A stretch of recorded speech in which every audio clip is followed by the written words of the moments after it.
They say history is written by the victors, but what if the truth was buried with the fallen? Every secret leaves a trace, if you know where to look. This is The Broken Truth, decoding history, one broadcast at a time. The Broken Truth Podcast, where history meets conspiracy. Every case tells a story, every story hides a lie. Welcome back to the Broken Truth Podcast. I'm your host, Garrett. This is going to be part 2 of the Tuskegee Deception, a little longer episode than I was expecting, but I believe it was necessary to drop this into 2 parts. So I'm no tech wizard by any means, but I'm learning something new every day in regard to lighting, cameras, and everything like that. So as you can probably tell, the quality of this episode is much better. Hopefully the audio quality is better as well. Messed with the background a little bit, the lighting, and within the months to come, we're actually going to change this background up completely, and it's going to be absolutely amazing. I'm looking forward to that, but let's hop right into this episode. So where we left off was part 4 of the Tuskegee Deception. So in July 1972, the long-held secret is about to explode into public view. We shift scenes to Washington, D.C., and the bustling offices of the Associated Press. Jean Heller, the 29-year-old reporter with the Special Assignment Team, sits at her typewriter, a look of grim determination on her face. Before her are the documents leaked by Peter Buxtun, cold bureaucratic papers that outline the years of the Tuskegee study. There are also notes from her own reporting, quotes from reluctant officials, background on syphilis, and a piece of information she dug up in the DC library confirming the study's existence in medical literature. She has double and triple checked the facts. Now she is crafting the story that will break the silence. On July 25th, 1972, the Washington Star, an afternoon newspaper in DC, hits newsstands and doorsteps with Heller's article on the front page. The headline is chilling, almost unbelievable. Syphilis victims in the U.S. Study went untreated for 40 years was the headline. The story is simultaneously released over the AP wire, ensuring it will appear in newspapers nationwide by the next morning. Heller's prose is straightforward, unflinching. She describes that since 1932, the U.S. Public Health Service, under the guise of a study, denied treatment to several hundred Black men with syphilis, even as they suffered and died, in order to observe the disease's progression. She notes that even after penicillin was proven effective, the men were deliberately not given the antibiotic. She calls them human guinea pigs, a phrase that sears into the public's mind. The reaction is immediate and volcanic. Readers are stunned. Many refuse to believe it at first. It sounds like some grotesque tale from a distant, less civilized past, or something one might expect of a cruel foreign regime, not the United States, not in the 20th century. But Heller's story is no rumor. It's backed by named sources and official confirmations. Indeed, the AP story includes remarks from a CDC official, Dr. J.D. Miller, who acknowledges serious moral problems with the study. Once Heller confronted the PHS with evidence, they couldn't deny the study existed. She had them dead to rights, so they moved to damage control, admitting it but trying to contextualize. Dr. Miller admits to the AP that it was too late to treat the men. Now, and that study should have been stopped post-war when penicillin emerged, effectively confirming the worst details. Within 24 hours, nearly every major newspaper has picked up the story. The New York Times runs it on the front page on July 26th, ensuring international attention. Television and radio news amplify that story that evening. Millions hear about it over dinner or in their cars, and as Black Americans in particular learn of it, a collective shudder and surge of anger spread through communities. Many in the civil rights movement had long suspected the government did not value Black lives, but here was bald evidence, an atrocity carried out in secret against Black bodies, sanctioned by federal officials. The NAACP, Legal Defense Fund, and other civil rights immediately demand answers and justice. Meanwhile, down in Alabama, the men in the study and their families are learning the truth for the first time from newspapers and TV. Try to put yourself in one of their shoes. Say you're Mr. Herman Shaw, age 68 in 1972, a farmer and one of the syphilis patients in the Tuskegee study. You've been a loyal participant since the 30s. You even proudly have a certificate of appreciation from the PHS from your years of service. On the evening of July 26th, you're sitting in your modest home and your nephew rushes in with the newspaper. Uncle, he says breathlessly, you need to read this. Your eyes scan the article. You see phrases like study of untreated syphilis and never given real medicine. And first, maybe you don't grasp it, untreated. But Nurse Rivers gave me pills. Those were vitamins. You feel a chill as the truth dawns. The article is describing you, your life, but from a perspective you never had. It says the government wanted to see you get worse. It says they watched your friends die and did nothing. Shaw's hands might tremble, the paper rattling. You think back to the spinal tap that knocked you flat for days. They called it treatment, but it was just a test. You think of your friend Freddie, who died in 1960 from syphilis. You recall how the doctors clucked and took notes even on his deathbed. You realized with growing horror, they betrayed us. Shaw's shock turns to anger, then perhaps to sorrow. It's a lot for an old man to process. Herman Shaw, in reality, was one of the survivors who would speak out later with dignity and forgiveness, despite what was done. Another man, Mr. Charlie Pollard, reads the news and feels rage boiling. Pollard had joined the study as a young man. He, like others, truly believed the government was helping him. Upon learning the truth, Pollard doesn't just curse and cry. He calls a lawyer. Specifically, he reaches out to Fred Gray, a prominent civil rights attorney in Alabama. Gray had represented Rosa Parks and Martin Luther King Jr. during the Montgomery bus boycott. Pollard asks Gray, "Can we sue the government for this?" Gray, reading the news himself, is appalled and immediately starts assembling a legal strategy. This will lead to the class action lawsuit we'll discuss in Act 5. The United States government officialdom reacts as well, albeit somewhat slower than the public. Within days, the Department of Education and Welfare, HEW, which oversaw the PHS CDC at that time, announces it is convening an ad hoc advisory panel to investigate the Tuskegee study. This is a classic bureaucratic move from a panel. Pledge a thorough review in the Senate. Senator Edward M. Kennedy swiftly schedules a hearing of the Senate Subcommittee on Health. On Capitol Hill in early August 1972, flashbulbs pop and television cameras whir as officials from HEW and the CDC sit in the hot seat before indignant lawmakers. Senator Kennedy, flanked by colleagues, black and white, liberal and conservative, delivers an opening statement that drips with moral outrage. He calls the Tuskegee study an indictment of America's healthcare priorities and demands to know how in God's name this could happen. Over the course of Peter Buxtun testifies. The young whistleblower steps forward into public view, a soft-spoken man with a mustache and a calm demeanor, recounting how he discovered the study and tried to stop it. His testimony is riveting. He essentially confirms that the PHS ignored internal warnings, also testifying might be officials like Dr. Miller or Dr. Heller, by then who have retired. Some of these officials try to rationalize saying things like times were different in the 1930s, or we were going to treat them eventually at endpoint. But these justifications fall flat.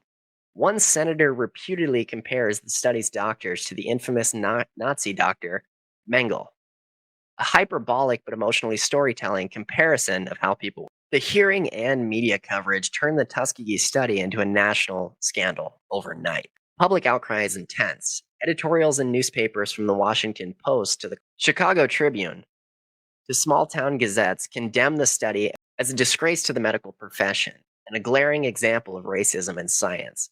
Many draw parallels to the syphilis experiments in Guatemala, a separate travesty that wasn't widely known yet. It would come out in the 2000s that in the late 1940s, some of the same PHS researchers deliberately infected Guatemalan prisoners and patients with syphilis. That, ironically, remained hidden long.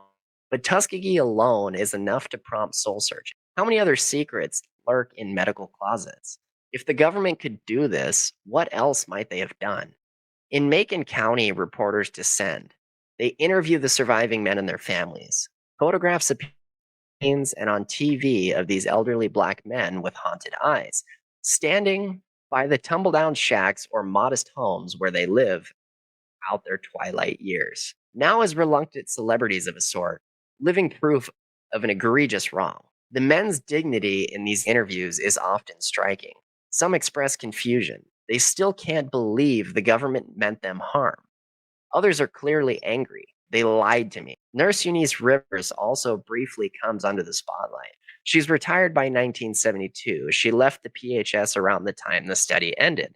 A few journalists seek her comment. She mostly stays silent publicly, likely overwhelmed by the sudden vilification of the study she had been a part of. There's a sense of betrayal by her as well. Many think, how could a black nurse do this to her own people? It's complicated. She may have had mixed motives, but at that moment, nuance is lost in the flood of justifiable outrage. This leak doesn't just reveal facts, it changes lives on the spot. The government quickly decides to end the study immediately. Something the internal folks had resisted for 40 years is achieved in 48 hours of press coverage. HEW's officials announced that all surviving participants will be contacted and treated. Though, tragically for late stage syphilis, treatment now only halts further progression. Damage can't be reversed. Mobile clinics are sent to Alabama to ensure every man, every infected wife, and every child with congenital syphilis gets penicillin or appropriate care. It's the least they can do. Jean Heller, the reporter, finds herself lauded for her scoop. She remains modest but emphasizes in interviews about the men, about a wrongdoing that needed airing. Her work inspires a generation of journalists to consider digging into medical and government misconduct stories. Tuskegee becomes a case study in the importance of investigative journalism. As Act 4 unfolds in those dramatic July and August days of 1972, consider the symbolic resonance. Americans are grappling with trust issues already. Watergate's first hints are stirring. Vietnam has eroded faith in leaders. Now, Tuskegee adds a layer. Trust in the healthcare system is shattered for many. African American communities, in particular, react with a profound sense of I knew it. We cannot trust them. It validates their worst fears. Some elders recall how in their youth, whispers went around about black folk being used for experiments. It was often dismissed as paranoid folklore, but here it was, true in the worst way. This is how the Tuskegee name enters the lexicon as shorthand for racially based medical malfeasance. By the end of 1972, the immediate shock has turned into concrete action. The Tuskegee study is shut down, and the focus shifts to remedying and understanding what happened. The advisory panel appointed by HEW issues a report in 1973. That panel unequivocally calls the study ethically unjustified, an official stamp confirming what everyone knew by then. They state that the knowledge gained was disproportionately small compared to the risk and harm to subjects. They also recommend that the government never allow such a thing to happen again, urging new safeguards, which, as we'll see, leads to major changes in research ethics rules. So, to sum up Act 4, the leak is the catharsis moment. Years of lies come to an end with truth's triumph. It's messy, painful, and far too late for many victims, but it's necessary. One day, the men were experimental subjects, unbeknownst to themselves. The next day, they were survivors of a medical scandal known worldwide. The deception, so carefully nurtured, crumbled in an instant under scrutiny. As the saying goes, sunlight is the best disinfectant. And in the searing light of public attention, the Tuskegee study could not survive. Yet, for all the drama of exposure, what came next was equally important: accountability and healing, or attempts at it. Act 5 will delve into the fallout, the legal reckoning, the steps toward compensating the victims, and the reforms instituted to ensure no future Tuskegee could happen in America. But the leak burst the dam. Now the nation had to deal with the flood of consequences. The immediate fallout of the Tuskegee revelation was a whirlwind of investigations, lawsuits, and public soul searching.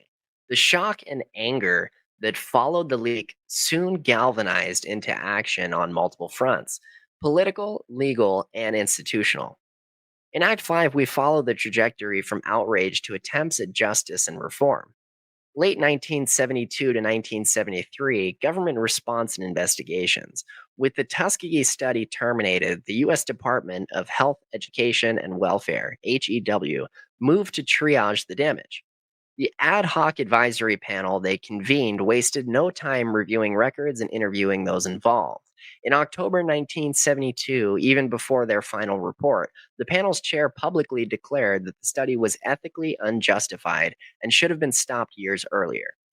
This frank admission by government sanctioned panel was significant. It was the establishment acknowledging guilt. In March 1973, the advisory panel's official report was released. It pulled no punches in its condemnation. It faulted the Public Health Service for failing to obtain informed consent, for not offering treatment when it became available, and for allowing the study to continue without oversight. It criticized the assumptions of racism that underpin the study. The notion that these black men wouldn't seek or complete treatment anyway was both unproven and immoral as a justification. It recommended that in the future, no such study should ever be allowed to bypass basic ethical standards, and that a formal system of oversight would be established for human research. We'll see how that came to fruition shortly. Meanwhile, Congress took action beyond the Kennedy hearings. There were calls to codify rules around human subject research. People were asking what other experiments might be out there. The result was the National Research Act, passed in 1974, which set up a commission to write regulations for research involving human subjects. This eventually led to the famous Belmont Report in 1979, outlining core ethical principles: respect for persons, beneficence, justice. And to that requirement, that institutional review boards, IRBs, review and approve any research involving humans, looking out for informed consent and welfare of subjects. These IRBs now stand in every university and research agency, are a direct legacy of Tuskegee's fallout, to ensure no single researcher or small team can ever again operate in such an insulated, unaccountable way. So here's the legal fallout and the lawsuit.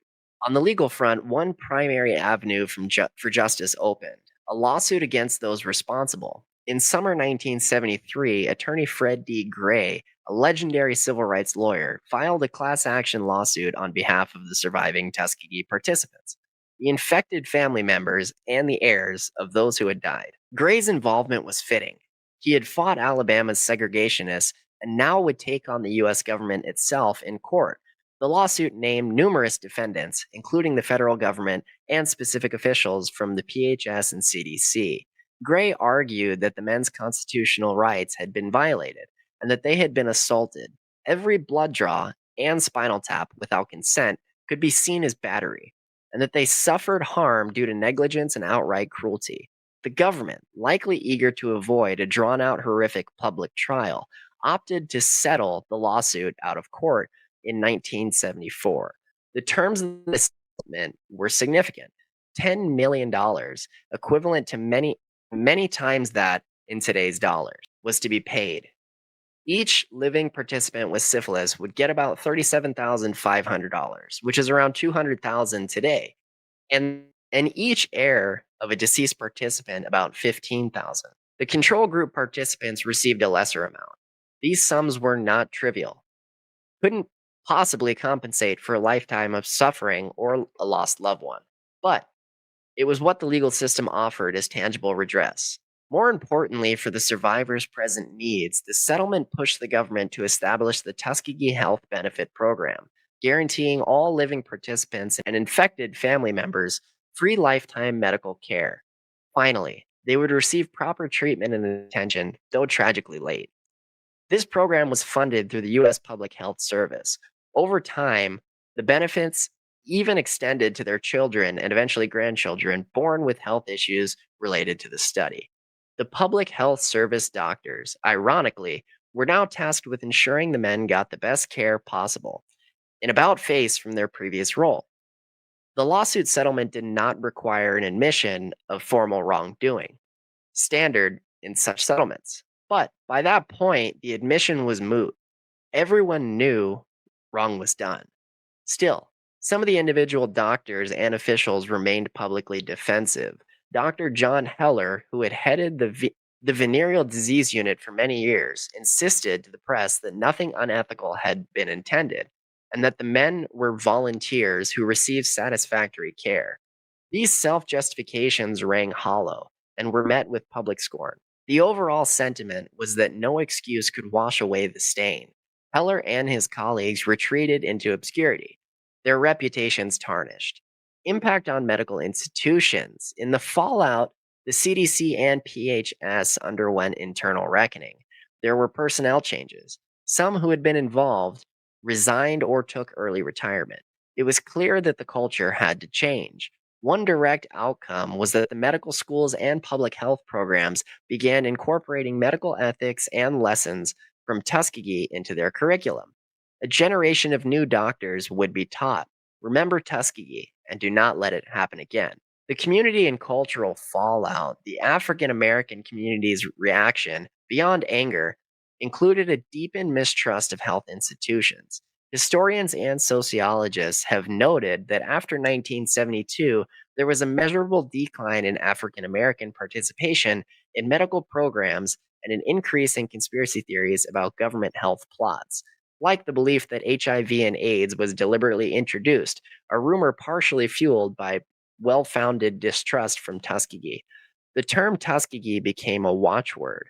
Black pastors and churches thundered about it from pulpits, urging their congregations to be cautious with doctors. Some patients, right or wrongly, began questioning every prescription. Doc, are you sure this isn't another Tuskegee you're doing on me?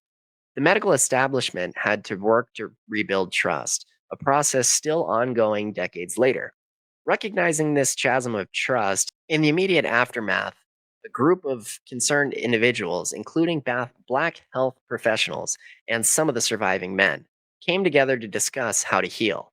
In 1973 and on, meetings in Tuskegee, Alabama were held. Out of these grew the idea for a Tuskegee Syphilis Study Legacy Committee, formally established in the mid 1990s. But even in the 70s, the seeds were planted for how to memorialize the victims and make something positive out of the tragedy. For the survivors, the years after 1972 were a mix of relief and lingering hurt. Relief that at last they knew the truth would get proper medical care. Hurt because that truth was a heavy burden to bear. They had to reconcile decades of lies. Some felt profound betrayal. They had genuinely loved Nurse Rivers and the doctors, and now realized that love was manipulated. Others were stoic, saying essentially, we're poor black folk. We always knew we couldn't fully trust this white system, and this proves it. Many of the men, now in their 60s, 70s, or 80s, carried on with quiet dignity. A few gave interviews. One memorable voice was Herman Shaw, who emerged as a kind of spokesperson. Shaw expressed that he bore no ill will, but wanted to see lessons learned and the government do right by them from now on. In the late 1970s, as public attention turned elsewhere, Tuskegee still casts its shadow. It wasn't front page news anymore, but it lived on in discussions about bioethics, a field that blossomed partly in response to such scandals.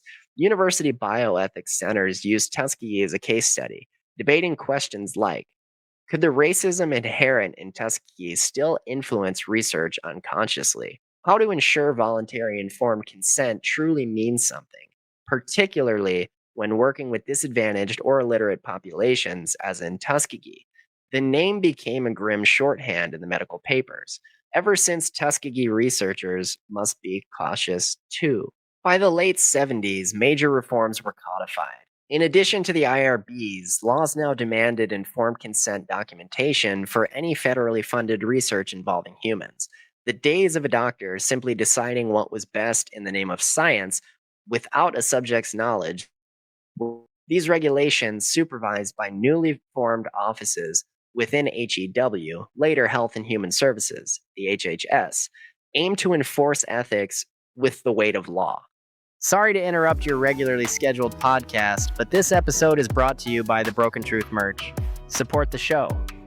Wear the truth. Official Broken Truth podcast merch is live now. Links in the description. And since you've made it this far in the episode, comment hashtag Broken Truth and leave us a 5-star review on your favorite platform. Because when you speak up, the algorithm listens. and so does the world. Interestingly, the scandal also had an influence beyond just human research. It spurred discussions about racism in healthcare more broadly. The US government, to its credit, did not ignore that dimension. In 1973, as part of the settlement, funding was earmarked for establishing the National Center for Bioethics Research and Healthcare at Tuskegee University. Though it took until the 1990s to actualize, the idea was to create a living memorial, a center that would study bioethics and race, training healthcare professionals to serve minority communities better. Throughout the 70s and 80s, survivors of the Tuskegee study continued living their lives quietly. The last years of this act drift into a calmer period. Public memory fades somewhat. New crises emerge in the world. But within the Black community, Tuskegee remains a cautionary tale told and retold. Each time a doctor recommends a new vaccine or a clinical trial comes to recruit participants, some might whisper, "Remember Tuskegee." That enduring mistrust is part of the fallout, too, a scar on the landscape of public health. In 1979, the Belmont Report is published, and in 1981, the Federal Regulations for Human Research, the Common Rule, are officially adopted.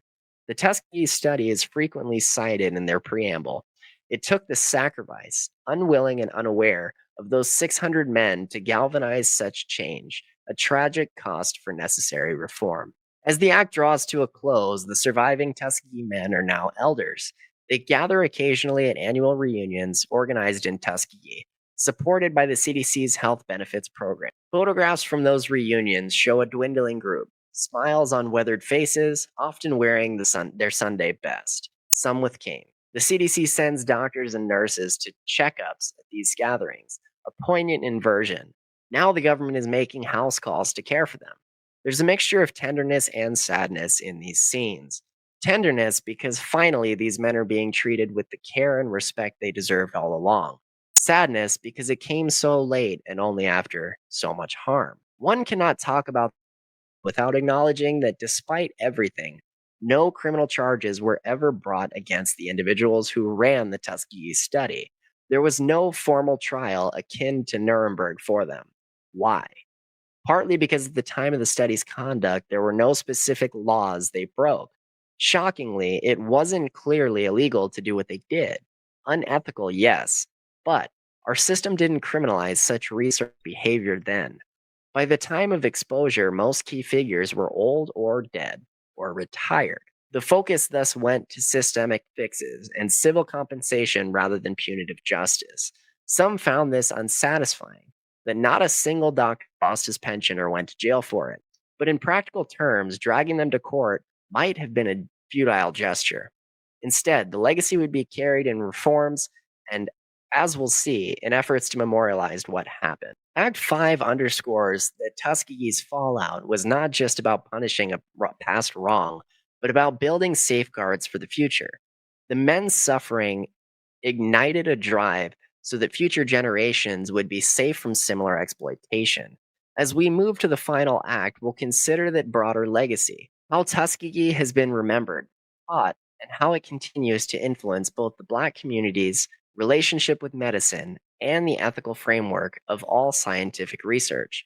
The formal aftermath may have settled by the late 1970s, but the legacy of Tuskegee was only beginning to take shape. The legacy of the Tuskegee Deception is both deep and far reaching. In the decades since the study was exposed and ended, it has left an indelible mark on American society and on the field of medicine and research, and on the collective memory, especially of African Americans.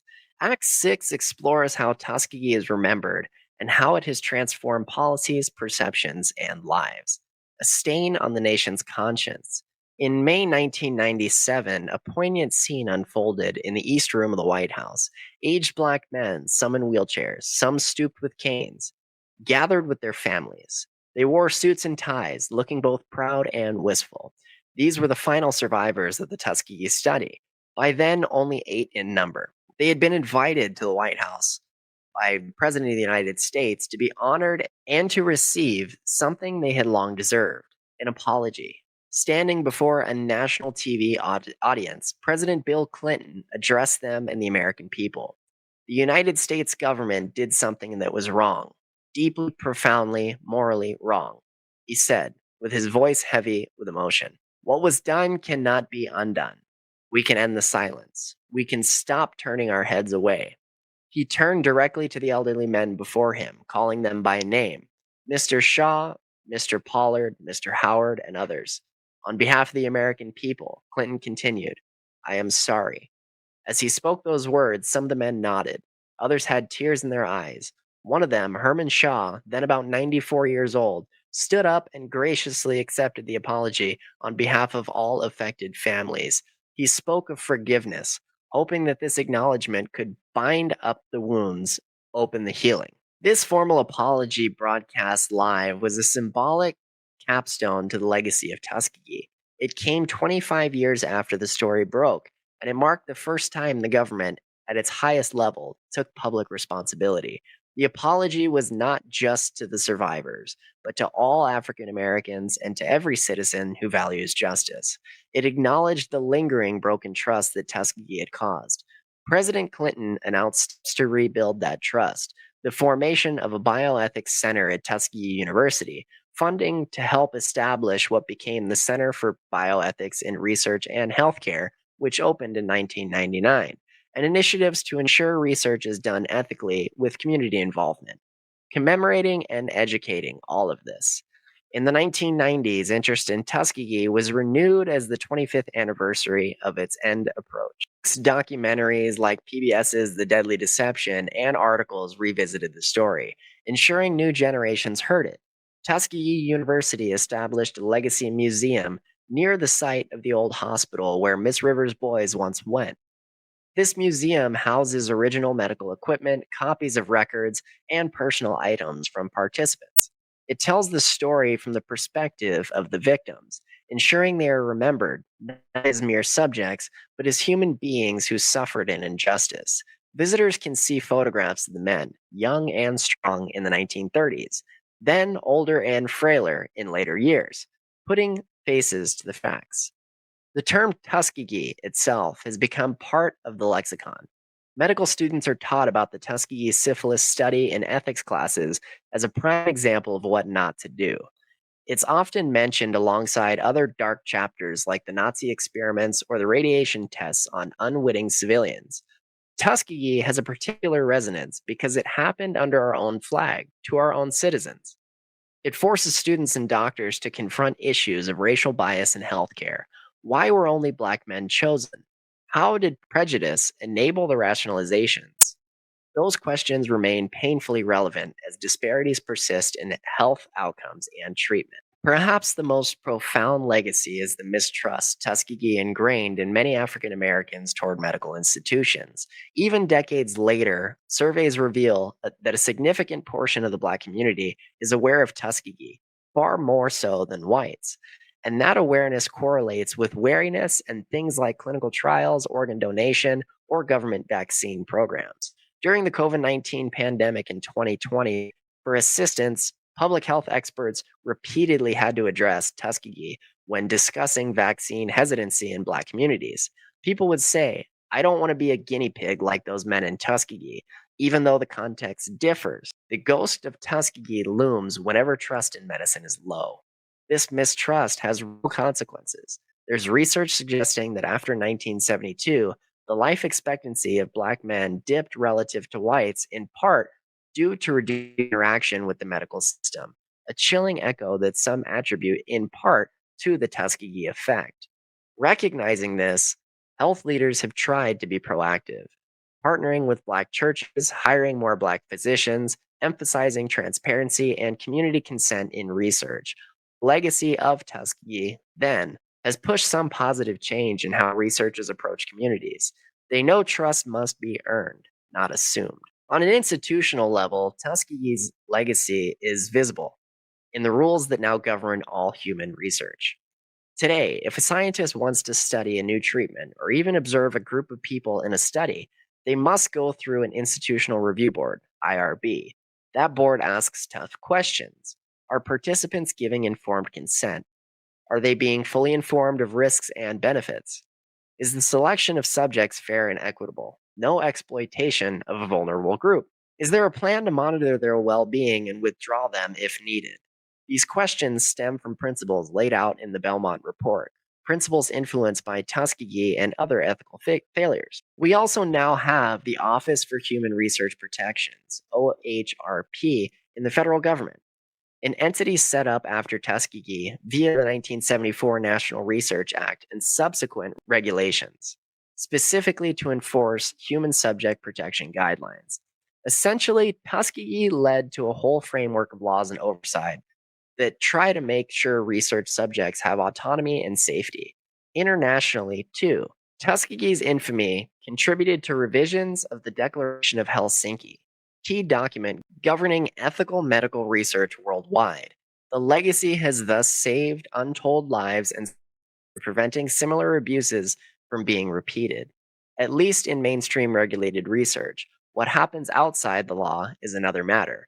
But within official channels, Tuskegee is that red flag. The study also sparked a broader examination of racism in medical history.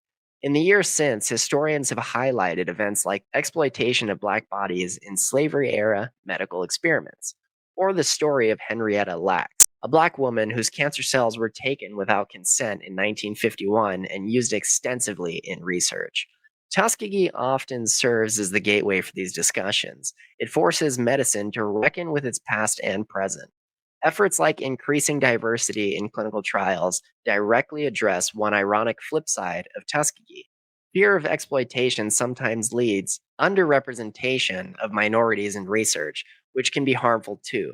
For example, drugs not tested in diverse populations might not work as well for them. The only cure for distrust is sincere outreach and ethical consistency. Another part of Tuskegee's legacy has been to make the medical community painfully aware of that necessity. Tuskegee has seeped into culture, literature, theater, and even comic books have referenced it as a symbol. There's a Pulitzer nominated play, Miss Evers' Boys, later an HBO film, which dramatizes the story through the eyes of Nurse Rivers, like character, wrestling with loyalty to her patients versus duty to the experiment. The play and film brought the story to many who never knew of it. There have been countless references in music and other art. For example, blues or hip hop lyrics that mention bad blood or Tuskegee to signify betrayal. It's a story that, like a modern myth, warns of the dangers when trust is betrayed by those in power. The legacy is also personal for descendants. The last Tuskegee participant passed away in 2004. The last widow receiving medical benefits died in 2009, but children and grandchildren remain, some of whom also receive health benefits if they had conditions traceable to congenital syphilis. They carry the story of their father or grandfather. Some have become advocates, making sure people don't forget.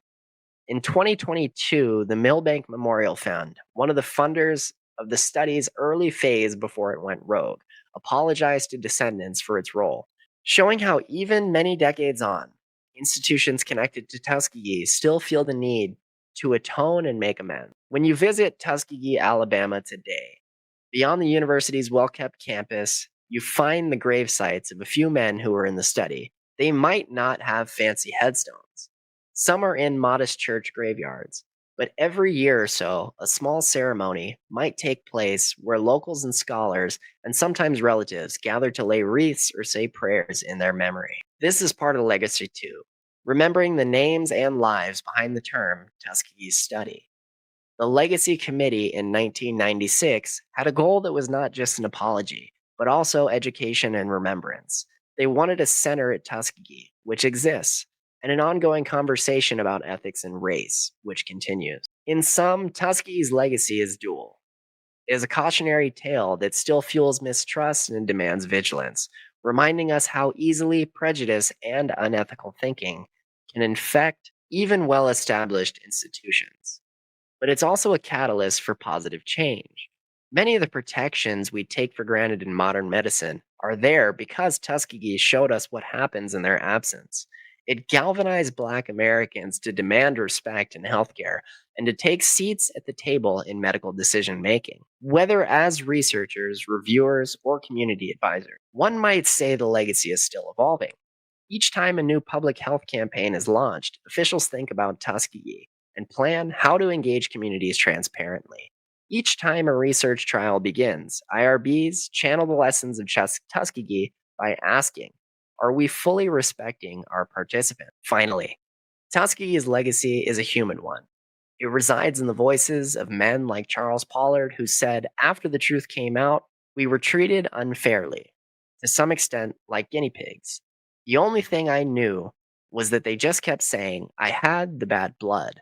They never mentioned syphilis to me, not even once.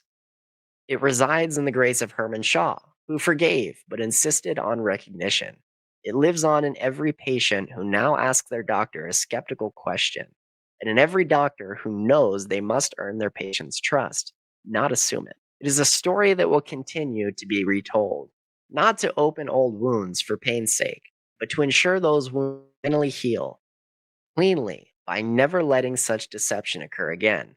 As we conclude this journey through the Tuskegee Deception, we reflect on what it has taught us. That truth and respect are the bedrock of medicine, and without them, the noblest science can descend into cruelty. The men of Tuskegee, in their suffering, unwittingly became teachers to the world. We owe them a debt of remembrance, and the commitment that their ordeal, however broken in truth it was, gave rise to a better, more honest future in healthcare. The story of the Tuskegee Deception is a stark reminder of what happens when trust is betrayed and ethics are cast aside. For 40 years, hundreds of men were deceived by those sworn to heal, their lives treated as mere means to an end. This was not just a tragedy for the families of Macon County, Alabama. It was a tragedy for the nation's moral conscience. Yet, from that darkness, light emerged in the form of a hard-earned lesson and reform. Today, every informed consent form is signed. Every research oversight meeting convened. Every outreach to build trust in a hesitant community carries, in its DNA, the legacy of Tuskegee. In remembering this chapter, we honor the resilience of the men who endured it and the bravery of those who brought the truth to light. Their story has changed the course of medical history, ensuring that never again is not just a phrase, principle in research and care. It is a legacy written in both sorrow and hope. Sorrow for the injustice that occurred, hope for the change that follows. As we close this episode of the Broken Truth podcast, we reflect on the Tuskegee's studies, enduring message that integrity and compassion must be the foundation of science, and that the voices of the vulnerable must never be silenced. In shining a light on this broken truth, we do more than recount a historical episode. We reinforce our commitment to honesty, justice, and respect for all in the ongoing story of medicine and society. Thank you for listening to this comprehensive exploration. May the lessons of Tuskegee continue to guide us toward a future where such a deception can never take root, and where the truth and trust between caregivers and communities remain unbroken. In a world built on hidden histories and half-truths, we've only just begun to peel back the layers. Because what you've heard tonight was never meant to be known, but you were meant to find it. If you're ready to go deeper, leave us a review, comment your thoughts, share this episode, and step inside the archives. Join the inner circle, where the real evidence is kept. This is the broken truth, because the truth isn't whole, it's broken.